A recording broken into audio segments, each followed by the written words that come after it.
La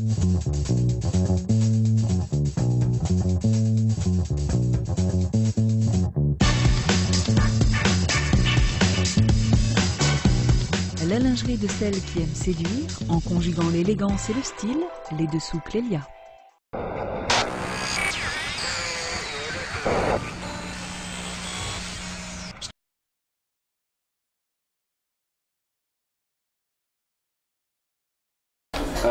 Tu es acteur, réalisateur, anciennement 19 ans, mais commençons déjà avec ta vie d'acteur. Tu as fait tes débuts dans le téléfilm Le Couleur, Davis, en 2009. Voilà. Raconte-nous un peu comment s'est passé le casting et le tournage. Alors là, c'est ma toute première expérience et ce qui s'est passé, c'est que avant, j'avais eu la chance de rencontrer une secrétaire de production avec qui je m'étais très bien entendu et qui m'avait repéré sur un petit tournage où finalement je n'avais pas tourné, mais on s'était rencontrés avant. Et sur Ballaker, celui qui devait faire le rôle principal s'est cassé la clavicule au ski un mois avant le tournage. Et cette secrétaire de production qui était sur ce film a pensé à moi, m'a appelé et elle a dit on fait un casting express pour Robin Davis et on n'était plus que 3 et j'ai fait une rencontre professionnelle avec Robin Davis et qui m'a pris dans ce téléfilm qui était pour moi la vraie première grosse expérience où j'avais une quinzaine de jours de tournage et c'était pour France 2 et c'est là où j'ai découvert le plateau et tout ça et c'était de là très intéressant et j'étais émerveillé de rentrer dans ce monde professionnel. D'accord, mais tu as fait des cours alors je fais 8 ans de théâtre à Levallois-Perret à l'Escale avec Eric Sotoni, et donc voilà, avant ça de 8 à 16 ans. Puis en 2010, tu enchaînes avec le film Le Fils Joe de Philippe Guyard. Raconte-nous un peu le tournage. Alors Le Fils à Joe, c'est ma première expérience de cinéma en tant que tel, parce que Ballaker c'était de la télé. Donc ça a été très particulier parce que le fait est que j'avais énormément de chance de me retrouver à côté de très grands partenaires comme Gérard Lanvin, Olivier Marchal, Vincent Moscato aussi, qui nous a bien fait rire. Et oui, le fait d'être devant Gérard Lanvin, qui est une personne que j'avais toujours admirée depuis ma tendre enfance au cinéma, ça a été un rapport, c'était la première fois que j'avais la chance de jouer avec quelqu'un qui avait autant d'expérience. Donc le rapport à créer de père-fils a été très intéressant aussi. Le tournage s'est passé loin de chez moi, j'avais 15 ans, on a tourné 2 mois et demi dans le sud-ouest. Donc c'est devenu ma deuxième famille. Et je devais gérer l'école à côté parce que j'étais en première à l'époque, donc c'était de ça assez délicat, mais j'avais la chance d'avoir des partenaires fantastiques et une équipe qui était devenue ma famille. Et donc j'avais toutes les conditions réunies pour bien évoluer là-dedans. Et pas trop difficile d'incarner ce rôle et de devoir jouer le rugby? Alors pour l'incarner, il n'y a pas eu de problème dans le sens où Gérard Lanvin et tous les autres partenaires nous mettent très facilement en condition et le réalisateur était génial. Et pour ce qui est du rugby, je me suis entraîné 2 mois et demi avant le tournage où tous les jours j'allais faire un peu de rugby. 3 fois par semaine j'allais faire du rugby avec Philippe Daubas qui était un ami de Philippe Guillard qui était aussi un joueur du Racing Club de France, maintenant Racing Métro 92, qui m'a entraîné 3 fois par semaine pendant 2 mois et demi. Donc j'ai appris les rudiments du rugby avant parce que bon, ma morphologie, quand on me voit comme ça, on se dit pas tout de suite « Oh tiens, il fait du rugby ». Donc j'ai essayé de faire un peu la passe vissée. On a vu les photos.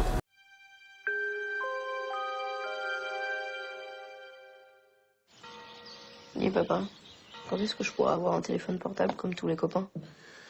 Jamais. Oh, hé, oh, l'arbitre, investis dans la lunette, hein, oh. Dans la famille, le rugby c'est plus qu'une religion, c'est un devoir familial. On va remonter une équipe de rugby. Et toi, Tom, tu vas leur montrer qui t'es et d'où tu viens. Et malheur à celui qui casserait le moule. T'es soir, ça pourra plaquer, moi. T'as pas bien compris, ça sera sans moi. Hein? Chef, je crois qu'on a les 2 gagnants de la tombola là. Allez, assez rigolé, vous me sortez les papiers du véhicule. Chaque fois que je sors, je bois beaucoup et je les perds. Donc je les prends plus, comme ça, ben, je les perds plus. Je crois qu'on est tombé sur 2 petits comiques là. Tu sais qui c'est là? Non. Des seigneurs. Dis-moi, la mère du petit là, t'en as fait quoi toi? Camille, elle est morte. À un moment donné, si tu veux pas jouer, tu vas pas jouer. Papa, il va te le régler le problème. Joe, faut que je te parle, c'est au sujet de Tom. Hein? Parce que rien du tout, Pompon, d'accord? D'accord. Là, aux jambes, ça c'est aux jambes! Comment tu veux jouer au rugby si tu sais pas plaquer, toi? On va t'acheter des mains la semaine prochaine, d'accord? Tu sais ce qu'il va faire, le fils à Joe Cannavaro, hein? Quoi? Tiens le maillot, parce que ton rugby, là, j'en ai marre! Ah, j'en ai marre! Attends, mon fils, il faut s'accrocher dans la vie là-haut. Eh, t'es un Cannavaro, faut pas l'oublier, hein. Dommage, dans 6 semaines. C'est contre nous. T'as pas peur de le rendre ridicule une nouvelle fois, ton môme? Personne peut t'empêcher de devenir ce que t'as envie de devenir, sauf toi-même. Personne t'aime, même pas ton père. Je serai pas à la hauteur de ce que t'attends de moi, papa. Quoi qu'il arrive, je t'aime, mon fils. C'est que ça fait longtemps qu'on n'a pas joué à Chagif. T'es dégueulasse! Y a rien de dégueulasse, quoi. Hop. Non, t'as pas le droit, parce que là, je suis maison, là. Ah bon, t'es maison? Pas le droit. Comment ça? Mais c'est notre faute.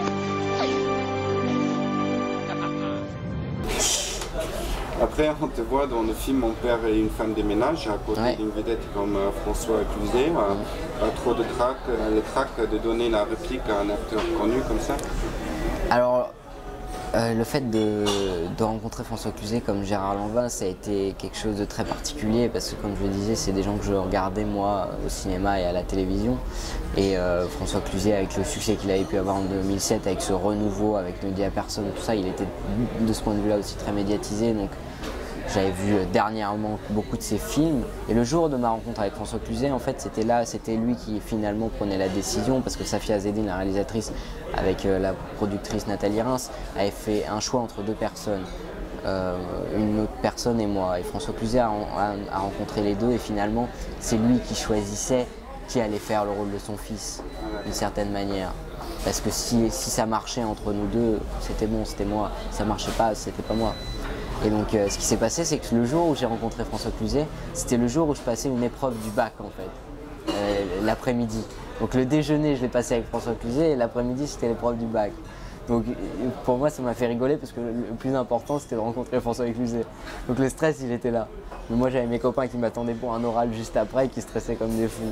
Et je suis arrivé détendu à mon oral, j'ai une bonne note. Mais le plus gros stress, c'était rencontrer François Cluzet. Et ça s'est fait très facilement. Et on a aussi créé une relation tous les deux, parce qu'avant le tournage, on s'est vu aussi 2 mois. On a fait une préparation, on se voyait souvent la semaine pour partager des choses. Et j'ai toujours gardé contact avec François. Et comme maintenant aussi, on garde contact. Et avec le succès qu'il a pu avoir après avec Intouchable, c'est fantastique, quoi. Et de travailler avec Gérard Lanvin et François Cluzet, qui ont 2 manières de jouer différentes et 2 comportements différents sur un plateau, c'est génial parce qu'en les observant, on apprend tout le temps sans cesse, sans qu'ils nous donnent des conseils, même si les 2 m'ont donné énormément de conseils, mais rien que les regarder, on apprend et c'est fantastique. D'accord. Les critiques du film n'ont été pas très positives. Comment a été ta réaction? Alors, les critiques du film ont été mitigées. Il y en a eu des bonnes, des mauvaises. Sur les acteurs, on n'a jamais eu, je crois, beaucoup de critiques négatives. Sur les acteurs, ça a été... franchement, à chaque fois, même dans les critiques négatives, ça ressortait. Donc avec François et les autres acteurs, on était très contents de ça, dans le sens où on avait joué notre rôle. Le film est un film de situation et je pense que de là, il a rempli la part de contrat. Après, on peut pas obliger les gens à aimer les critiques, à aimer les films. Donc voilà. C'est un avis subjectif. On a eu le prix du public à l'Alpe d'Huez, qui est le festival de comédie de France très réputé. Donc de là, on a séduit le public, donc c'était le principal. Ouais. Et tes collègues de l'école, dans ce temps-là, ont réagi comment sur ce film? Alors, moi j'ai passé 1 an et demi sur 3 ans à mon lycée à cause des tournages. Donc c'est vrai que j'avais mes amis à l'école, mais je les voyais assez rarement. Quand je les voyais, ça se passait. De toute façon, aujourd'hui, la jeunesse, moi c'est aussi ça. La jeunesse n'est pas vraiment très intéressée par le cinéma français en général. Ils sont plus focalisés sur le cinéma américain. Les jeunes vont plus voir un film à gros budget américain qu'un film français. Donc pour eux, ce n'est pas grand-chose que je fasse ça. Ça les épatait pas plus que ça, ils s'en fichaient un peu. Et par contre, ce qui est très marrant, C'est une fois que je suis passé au grand journal pour le fils à Joe avec Gérard Lanvin, là ils ont eu de l'estime et ils ont pris les choses au sérieux. C'est très marrant. Comme quoi la communication, il n'y a que ça de vrai quoi, pour les gens. Putain mon frère, même mon daron il a un teint pourri, hein, mais pas comme le tien. Il fait pas un boulot de femme gros. Polo, allez ramène-toi, là j'ai besoin de toi. J'ai pas fini d'épousseter. Pourquoi tu dis pas faire la poussière? Parce que faire la poussière, en vrai, ça veut rien dire. Épousseter, c'est plus français, au fond. Oh, qu'est-ce qu'il est tatillon depuis qu'il a lu un livre, et là. Change pas de boîte, crétin, c'est sûr, y a rien dans l'île de France. Alex, laisse tomber, t'as pas le bon cul pour ça, tu seras jamais une Renoir. Tu me saoules. Quels sont vos principaux défauts? Feignasse. Hé Conchita, ramène tes poils, il y a de la poussière sous les tables. Pauvre con. J'ai une petite queue. Bah. T'es pas obligé de faire le sympa. Mais je fais pas le sympa, attends une petite queue que je te filerai un bout de mes fesses pour faire une greffe. Dans les grands restaurants, tu peux pas mélanger les goûts qui vont pas ensemble. D'accord, on n'est pas dans un grand restaurant. T'exagères, il est bien quand même. Je t'ai noté une phrase super chic que j'ai entendue hier soir à la télé. Dans ta rédac, elle va te déchirer. Il me semble indispensable de souligner le fait que... Tu vois? T'es pas un crétin, tu vas pas finir comme moi. Hein. Ça veut dire quoi, finir comme toi, papa? Ça veut dire que tu regardes plus souvent le sol que le ciel. Et que ça t'empêche pas de marcher dans la merde quand même. Bientôt, à l'affiche de long métrage, fin de l'année, tu peux nous en parler déjà? Alors, c'est 2 téléfilms pour France Télévisions, donc pour France 2, dont un sur la vie de Michel Drucker, qui s'appelle Qu'est-ce qu'on va faire de toi, qui est adapté de son premier roman, et des 100 premières pages où il raconte son enfance. Et c'est vrai que j'ai eu la chance de pouvoir incarner Michel Drucker jeune dans ce téléfilm. Et donc c'est quelque chose de très intéressant dans le sens où j'avais eu la chance de le rencontrer durant les promotions des 2 premiers films, que ce soit Le Fils à Joe ou Mon père, femme de ménage. Et donc là, quand j'ai su que j'allais faire ce rôle, j'ai appelé Michel Drucker pour lui dire voilà, j'ai la chance de pouvoir faire ton rôle, tu dois être au courant et j'ai envie qu'on se revoie pour que tu me parles de ton enfance, tout ça. Et Michel Drucker m'a reçu dans son bureau, on a parlé et c'est quelqu'un qui a été très bienveillant à mon égard et je suis très heureux et j'espère ne pas l'avoir trahi dans cette aventure. L'autre est un téléfilm pour France 2 aussi qui s'appelle Parle tout bas si c'est d'amour, qui est une histoire d'amour entre jeunes, réalisé par Sylvain Monod, qui était aussi très sympa à tourner. D'accord. Venons maintenant sur votre passion à la réalisation. Pourquoi d'un coup passer derrière la caméra? Alors c'est pas d'un seul coup passer à la caméra. Depuis que je suis tout petit, je suis passionné par le cinéma, que ce soit la comédie ou la manière dont on fabrique les films. Depuis que je suis tout petit, je prends la caméra, je filme des plans, je monte sur mon ordinateur. Je fais tout le temps ça. Et à un moment donné, j'ai eu envie de me professionnaliser. Ça s'est passé au fur et à mesure avec 1% de chance qui a été le premier, où j'avais un petit budget, hors jeu où j'ai eu un peu plus de gros budget. Et enfin Obsession qui est d'une certaine manière un aboutissement et le début de quelque chose vraiment, dans le sens où il y a eu des gens qui ont été autour de moi, qui m'ont fait confiance pour ce sujet-là, avec mon co-réalisateur Oscar Dorby aussi, et qui ont investi de l'argent sur ce projet et qui ont cru en nous. Et donc voilà, c'est le début de la réalisation. On est très content d'avoir pu faire ce projet, notamment avec Xavier Mali et Jackie Nersession, qui sont des acteurs très confirmés. Xavier ayant fait Des Hommes et des Dieux, Xavier Beauvois récompensé au Festival de Cannes, et Jackie Nersession ayant fait bon nombre de films avec Les Inconnus et aussi dernièrement Adèle Blanc-Sec de Luc Besson. Donc c'était formidable de pouvoir travailler avec des gens comme ça et aussi confirmés et qui nous faisaient confiance, donc on était très heureux. Et c'est facile en tant que jeune homme d'avoir du budget comme ça Alors c'est facile et en même temps ça met de la pression, mais ça met de la pression pour tout le monde. De toute façon, chaque réalisateur, quand il a beaucoup d'argent pour son film, il se dit qu'à un moment donné, il faudra le rembourser pour un court-métrage, c'est pas le même système. Oui. Là, on est sur des gens qui croient en nous et qui ont envie de nous développer. Et donc là, on a de la pression parce que le film peut coûter de l'argent, mais on a un soutien fort derrière. Et on se sent en confiance, parce qu'on sait qu'il y a quelqu'un qui est là et qui croit en nous. Donc voilà, et être avec des gens aussi confirmés autour de nous, ça met vraiment en confiance et ça fait plaisir. Donc on a tous travaillé pour que le film soit le mieux possible et j'espère que le résultat sera au rendez-vous. Ouais, au revoir. Mais comment vient les idées d'écrire des scénarios?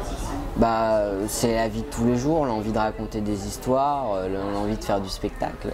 Non, je me balade dans la rue, j'ai ma musique dans les oreilles et je suis dans le métro, j'ai une idée, j'ai envie de l'écrire et voilà, ça peut naître de n'importe quoi, d'une fin de projection avec un ami, comme Obsession, c'est venu de là. C'est la vie de tous les jours qui nous inspire, parfois il y a des sujets qu'on aime plus que d'autres, qu'on a envie de traiter.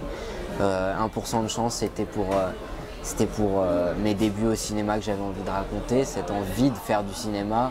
Hors jeu, c'était plus sur un côté de... C'était pendant la crise, donc c'était plus sur la dépression et le fait de se retrouver sans rien. Et là, Obsession, c'est plus sur quelque chose qui peut arriver tous les jours. C'est qu'on a un enfant malade et on a envie de se battre pour lui jusqu'à en devenir fou. Donc voilà, c'est plein de sujets comme ça qui m'intéressent et que j'ai envie d'explorer, donc j'explore à travers le cinéma et la caméra. D'accord. Puis tu as réalisé le clip du talentueux Romain Huguetto, Ouais. Je n'oublierai jamais. Puis tu as réalisé le clip du talentueux Romain Huguetto, Je n'oublierai jamais. L'idée du script est venue comment? Alors le fait est que Romain est arrivé avec son script, avec ses idées, et nous on l'a modelé ensemble. Moi j'ai rajouté mes idées.